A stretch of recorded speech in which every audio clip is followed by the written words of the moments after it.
అయితే ఇక్కడ చూస్తున్నారు కదా, మన ముదల్ నియోజకవర్గం నుంచి దాదాపు 200 మంది కార్యకర్తలు బీజేపీ నుంచి, కాంగ్రెస్ నుంచి, వివిధ పార్టీల నుంచి, ఇగో బీఆర్ఎస్ పార్టీలో ఇలా మన హైదరాబాద్ పట్టణంలోని తెలంగాణ భవనంలో హరీష్ రావు గారి ఆధ్వర్యంలో అక్కడ జాయిన్ కావడం జరిగిందన్నమాట.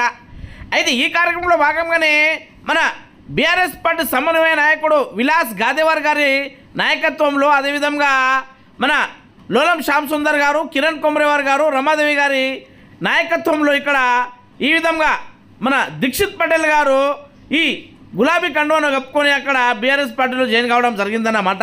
అయితే ఈ కార్యక్రమంలో భాగంగానే మన పక్క నియోజకవర్గమైనటువంటి బోత్ ఎమ్మెల్యే అనిల్ జాదవ్ గారు, అదేవిధంగా ఇంకొక పక్క నియోజకవర్గం మన ఖానాపూర్ బీఆర్ఎస్ నాయకుడు అయినటువంటి జాన్సన్ నాయక్ గారు, అదేవిధంగా మాజీ జడ్పీ చైర్మన్ రామ్ కిషన్ అన్న గారు తదితరులు పెద్ద మొత్తంలో ఈ కార్యక్రమంలో పాల్గొన్నాగో అక్కడ చూస్తున్నారు కదా. ఇగో కండువలు ఎట్లా కప్పుకుంటున్నారో లైన్ బట్టి మరి ఆడ ఈ విధంగా మన విలాస్ గాదేవార్ గారు ఇగో ఇట్లా 200 మందికి తీసుకుపోయాడ హరీష్ రావు సార్ చేతుల మీదుగా ఈ కండువలను కప్పించిందన్నమాట. ఇక ఇక్కడ చూస్తున్నారు మీరు, హరీష్ రావు సార్ గారు మాట్లాడుతూ ఏదైతే కాంగ్రెస్ పార్టీ, బీజేపీ పార్టీ ప్రజలకు అందరికీ నమ్మించి మోసం చేస్తున్నది కాబట్టి ఆ మోసాలను పసిగట్టే ఈ విధంగా మన బీఆర్ఎస్ పార్టీలో ఇగో ఇట్లా వందల మంది వచ్చి జాయిన్ అవుతున్నారు. రాబోయే కాలంలో కూడా వచ్చేది మళ్ళీ బీఆర్ఎస్ పార్టీలని అక్కడ తెలపడం జరిగింది.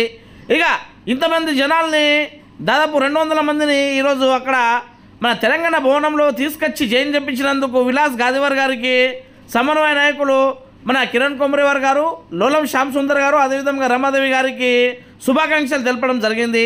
ఇక అంతేకాకుండా నిర్మల్ జిల్లా నుంచి కూడా దాదాపు మన దిలార్పూర్ మండలము, ఖానాపూర్, నిర్మల్ నుంచి కూడా అక్కడ, అదేవిధంగా బోత్ నుంచి కూడా కొంతమంది కార్యకర్తలకు అక్కడ ఈ పార్టీలో జాయిన్ కావడం జరిగింది. ఇక్కడ చూడండి విలాస్ గాదేవార్ గారు అక్కడ అందరికీ లైన్ బట్టి మరి కండువలు ఇప్పిస్తున్నారు. అదేవిధంగా రాబోయే కాలంలో ప్రతి ఒక్కళ్ళు ఈ బీఆర్ఎస్ పార్టీ కండువను కప్పుకొని మన బీఆర్ఎస్ పార్టీని ముదల్ నియోజకవర్గంలో బలోపేతం చేయాలని అక్కడ విలాస్ గాదేవార్ గారు పిలుపు ఇవ్వడం జరిగింది. ఇక తెలంగాణ భవనంలో వెళ్ళినటువంటి మన కార్యకర్తలందరూ ఈ విధంగా విలాస్ గాదేవార్ గారితో అక్కడ ఫోటోలు కూడా దిగడం జరిగింది. ఇక రాబోయే కాలంలో ఖచ్చితంగా కేసీఆర్ గారి అడుగుజాడలో నడుస్తూ గ్రామాన, పల్లెన, వాడ తిరుగుతూ ఈ బీఆర్ఎస్ జెండాను నియోజకవర్గంలో అక్కడ రెపరెపలాడిస్తామని తెలపడం జరిగింది. అక్కడ నుంచి మన కేటీఆర్ గారి దగ్గర కూడా విలాస్ గాదేవార్ గారు అందరికీ తీసుకెళ్ళి అక్కడ కేటీఆర్ గారికి కూడా అక్కడ కలిపియడం జరిగిందన్నమాట. కార్యకర్తలు అందరూ అక్కడ కేటీఆర్ గారికి కలిసి ప్రతి ఒక్కరు ఫోటోలు తీసుకొని రావడం అయితే జరిగింది. ఇక అదేవిధంగా విలాస్ గాదేవార్ గారు అక్కడ ఉన్నటువంటి కార్యకర్తలందరినీ అక్కడ మన కేటీఆర్ గారిని ఈ విధంగా కల్పించిన తర్వాత కేటీఆర్ గారు వాళ్ళతో మాట్లాడుతూ ఖచ్చితంగా అధైర్యపడద్దు, రాబోయే 2-3 సంవత్సరాల్లో మన గవర్నమెంట్ మళ్ళీ తిరిగి అధికారంలోకి వస్తుంది, వచ్చిన వెంబడే మీ అందరూ మంచిగా ఎలాంటి ఒత్తిడి లేకుండా మన పార్టీని బలోపేతం చేయడానికి మీరు కృషి చేస్తూ ముందుకు సాగాలని అక్కడ తెలపడం జరిగింది. అంతేకాకుండా ప్రతి ఒక్కరు పార్టీ గుర్తుపెట్టుకుంటుంది, ఎవరైతే పార్టీని వదిలి వెళ్ళిపోయినో వాళ్ళకందరికీ రాబోయే కాలంలో బుద్ధి చెప్తామని కూడా తెలపడం జరిగింది. 90% పనులు, బ్యారేజ్ నిర్మాణం పూర్తయింది, పంప్ హౌస్ పూర్తయింది, ప్రధాన కాలువలు కూడా తవ్వినం.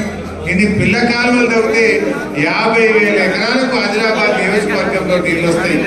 దాన్ని కూడా పట్టించుకునే పరిస్థితి లేదు.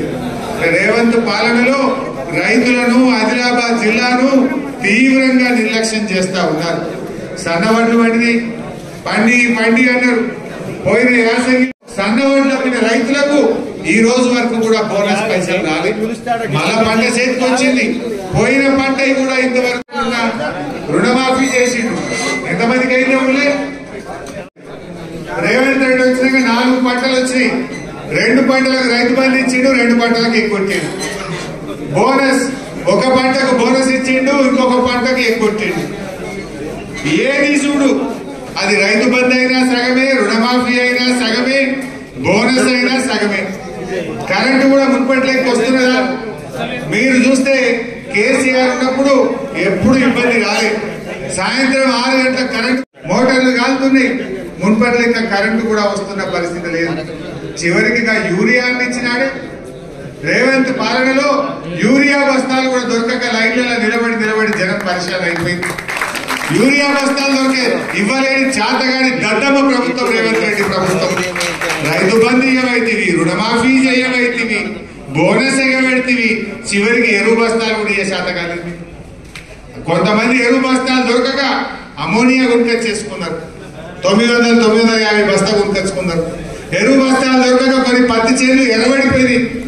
వర్షాలు పడి నిర్మల్ జిల్లాలో తీవ్ర నష్టం జరిగింది. రేవంత్ రెడ్డి హెలికాప్టర్లో చూసిండి పోయింది. ₹1 వచ్చింది ఎవరికన్నా? ఇలా అకాల వర్షాల వల్ల నిర్మల్ జిల్లాలో మునిగిపోయిన పంట పొలాలకు ₹1 ఇచ్చిండా రేవంత్ రెడ్డి అని అడుగుతున్నా. ఒక చారణ కూడా ఇవ్వలేదు. మా రైతు చెప్తున్నాడు ₹1 ఇవ్వలేదు. ఈ రకంగా రైతులను అడుగడుగున నిండా ముంచిన ప్రభుత్వం రేవంత్ ప్రభుత్వం. అందువల్ల మీరు ఆలోచించండి. రైతులకు ఎప్పటికైనా కేసీఆర్ బీఆర్ఎస్ పార్టీ శ్రీరామ రక్ష. కేసీఆర్ గారి రైతులు గుమ్ములాటలు రాస్తాయి. ఆంధ్రజ్యోతి చూస్తే ఆర్కే కాలంలో ఫుల్ పేజ్ రాసి ఎట్టెట్లా చదువుకున్నారు, ఏమేమి చదువుకున్నారు. కొంతమంది మంత్రులు ఆడోళ్ళని ఇళ్లకు తీసుకుంటున్నారు, మహిళా ఆఫీసర్లను. ఇంత దుర్మార్గంగా ఇలా పేపర్లు. క్యాబినెట్ మీటింగ్ పెడితే యూరియా బస్తాలు దొరుకుతున్నాయా లేవా అని చూడాలి. క్యాబినెట్ మీటింగ్ కొడితే తుఫాన్ వచ్చింది, వడ్లు కొట్టరా లేదా, జల్దీ వడ్లు కొనుంది అని మాట్లాడాలి. అరే పోయిన యాసంగి బోనస్ ఇవ్వలేదు, ఆ బోనస్ జల్దీ ఎట్లా ఇవ్వాలనో క్యాబినెట్ లో మాట్లాడాలి. పిల్లలకు 2 లక్షల ఉద్యోగాలు ఇస్తామన్నాము, ఆ ఉద్యోగాలు ఎప్పుడు ఇస్తామో క్యాబినెట్ లో మాట్లాడాలి. వీళ్ళు ఏం మాట్లాడుకుంటారు? తనుకుంటే తనుకుంటారు. క్షమాపణ చెప్తున్నది.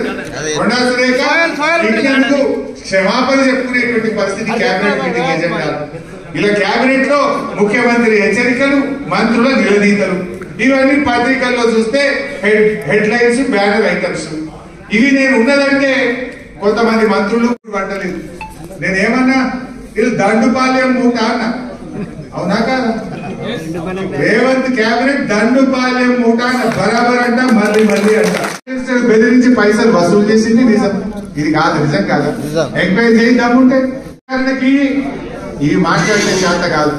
వీళ్ళు ఎక్కడ పాలన మర్చింది. 4000 పింఛన్లు వచ్చినాయా? ఆడవాళ్ళకి ఫ్రీ అన్నాడు, భార్య ఫ్రీ అంటే మొగుడికేమో డబుల్ టికెట్ ఉంటుంది. ఆడకాడికి అయిపోయాయి. ఇంకేముంది? నీ ఫ్రీ కార్డు ఏమున్నది? టికెట్ పెరగలేదు. బస్ టికెట్ 5 సార్లు పెంచిండు.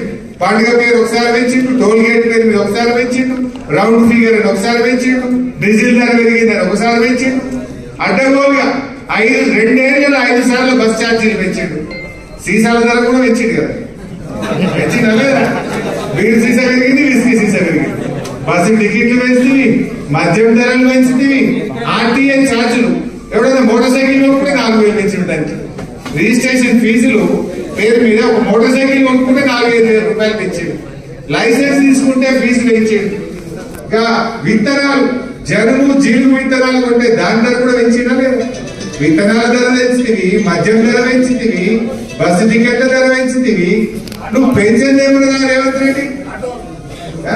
పేద ప్రజలను ధరలు పెంచుడు, కమిషన్లు దంచుడు. ఇంతకు మించి ఏమైనా చేసిందా? గరీబ్ వాళ్ళకేమో ధరలు పెంచిండు, కమిషన్లు ఏమో దంచుతుండు, ఢిల్లీకి ఏమో కట్టుకుంటు. ఇదేనా రేవంత్ పాలన? ప్రజా పాలన అంటే ఇదేనా? దయచేసి ఆలోచన చేయండి. నాడు ఉమ్మడి ఆదిలాబాద్ జిల్లాలో నిర్మల్లో మెడికల్ కాలేజ్ పెట్టిండు కేసీఆర్. నిర్మల్లో అద్భుతమైన కలెక్టరేట్ పెట్టించిండు కేసీఆర్. ఎన్నేళ్ల కదా నిర్మల్ జిల్లా? మీ స్వర్ణవాగు మీద ఎన్ని చెక్ డ్యాములు కట్టాం? 12 చెక్ డ్యాములు మీ స్వర్ణవాగు మీద. ఆ రోజు ఇరిగేషన్ మంత్రిగా నేనే కదా మంజూరు ఇచ్చి కొబ్బరికాయ కొట్టింది. ఇలా స్వర్ణవాగు కింద ఎన్ని పంటలు పడుతుంది ఆ చెక్ డ్యాముల కింద. ఎన్ని మంచి పనులు చేసింది బీఆర్ఎస్. ఏం చేసింది 2 ఏళ్లలో రేవంత్ రెడ్డి? ధరలు పెంచుడు తప్ప, కమిషన్లు దంచుడు తప్ప, పోలీస్ కేసులు పెట్టుడు తప్ప ఏమన్నా చేసిండా? రైతులు తిరుగుబాటు చేస్తే ఫ్యాక్టరీ అద్దయింది, కానీ కేసులు అయితే మిగిలింది. బొమ్మాయి కాదు, లేదు ఇథనాల్ ఫ్యాక్టరీ. ఎంత కొట్లాడిన ఇథనాల్ ఫ్యాక్టరీ కోసం? దిలాల్పూర్ కన్వీనర్ వీళ్ళు ఎంత కొట్లాడినారు ఆ రోజు? ఆ ఫ్యాక్టరీ ఇథనాల్ ఫ్యాక్టరీ వద్దంటే కానీ కేసులు పెట్టిరు. ఎన్ని రకాల ఇబ్బందులు. ఒక్కటన్నా మంచి పని చెప్తారా? ఏది మీరు ఇచ్చింది ఏమున్నది? పేదలకు ఇచ్చిన పథకాలు బంద్ అయినాయి. కేసీఆర్ కిట్టు బంధు, న్యూట్రిషన్ కిట్టు బంధు, బతుకమ్మ చీరలు బంధు, గొర్రెలు బంధు, దళిత బంధు బంధు, చేప పిల్లలు బంధు, అన్ని బందే కదా ఉన్న పథకాలు. అందుకే నేను రేవంత్ రెడ్డికి మొన్న పేరు పెట్టాను. నువ్వు చీఫ్ మినిస్టర్ కాదు, కటింగ్ మాస్టర్. కేసీఆర్ పథకాలకు కట్టి పెట్టు. ఏది చేపల పథకము, దళిత బంధు పథకము, గొర్రెల పథకము, KCR kit, nutrition kit, Bathukamma చీరలు, రంజాన్ కిట్ ఒక్కటి కూడా కట్టింది లేదు, ప్రజలకు మేలు చేసింది లేదు. అందువల్ల మీరు అందరూ కూడా రేపు స్థానిక సంస్థల ఎన్నికలు వస్తున్నాయి, ప్రజలు ముందున్నారు. బీఆర్ఎస్ కార్యకర్తలుగా మనం ఇప్పుడు జిల్లాలో గులాబీ జెండా ఎగిరేస్తున్నాం.